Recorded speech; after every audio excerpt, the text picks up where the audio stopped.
একা বাবাকে অনেক বুঝিয়েছো, আব্বা বিয়ে দাও বিয়ে দাও, আব্বা তোমাকে বিয়ে দেয় নাই। মা আব্বা প্লিজ বিয়ে দাও, দেয় নাই।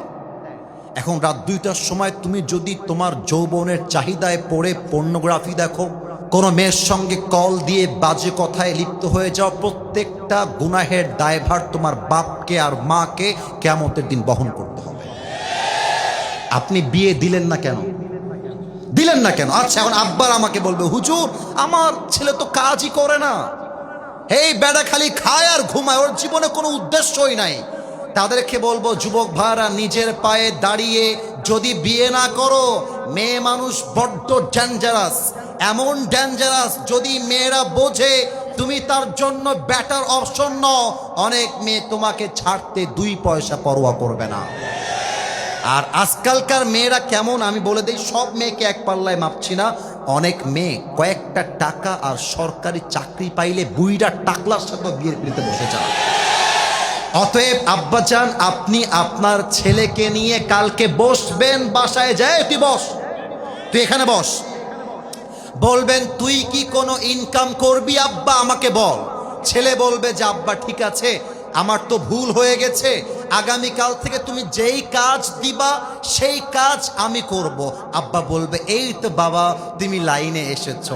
আচ্ছা শোনো, আমি তোমার জন্মদাতা পিতা, আমি তোমাকে বলছি তোমার ইনকাম যদি লাগে 8,000 টাকা, তোমার ইনকাম মাত্র 5,000 টাকা, বাকি 2-3 যা লাগে আমি বাপ যতদিন বেঁচে আছি আমি তোমাকে সহযোগিতার হাত বাড়িয়ে দিব।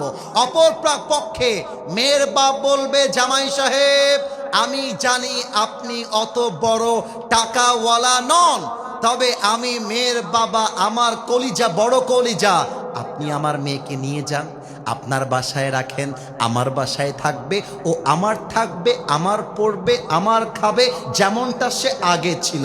আপনি যতদিন পর্যন্ত জামাই সাহেব কামাই না করছেন আমি আমার মেয়েকে সামলে নিব। আপনি প্রতিষ্ঠিত হন, আপনি সফল হন, আমি শ্বশুর আপনার অপেক্ষায় থাকব। মেয়ের বাপ যদি এমন কথা বলে, ছেলের বাপ যদি এমন কথা বলে, 90% যুবক জেনার থেকে বেঁচে যাবে। যুবক ভাইরা আমার, মেয়ের বাপ বলে আমার মেয়েকে বিয়ে করতে চাইলে 30 লাখ টাকা দেনমোহর না দিলে বিয়েই দিব না। আরে বাপ রে, কি তোমার বিটি আমার বাপ, 30 লাখ টাকা নাকি দেওয়া লাগবে? 30 লাখ টাকা দেওয়া লাগলে আমি একটা কেন, আমি 4টা বিয়ে করবো। যুবক ভাইরা, এই জন্য আব্বাজান বিয়েকে সহজ করেন, এই সমাজটা জেনা মুক্ত হবে, এই সমাজটা মাদক দ্রব্য মুক্ত হবে, ঠিক না বলেন? আল্লাহ তুমি যুবকদেরকে সঠিক সময়ে বিয়ে করার তৌফিক দিও, পড়েন সবাই আমিন।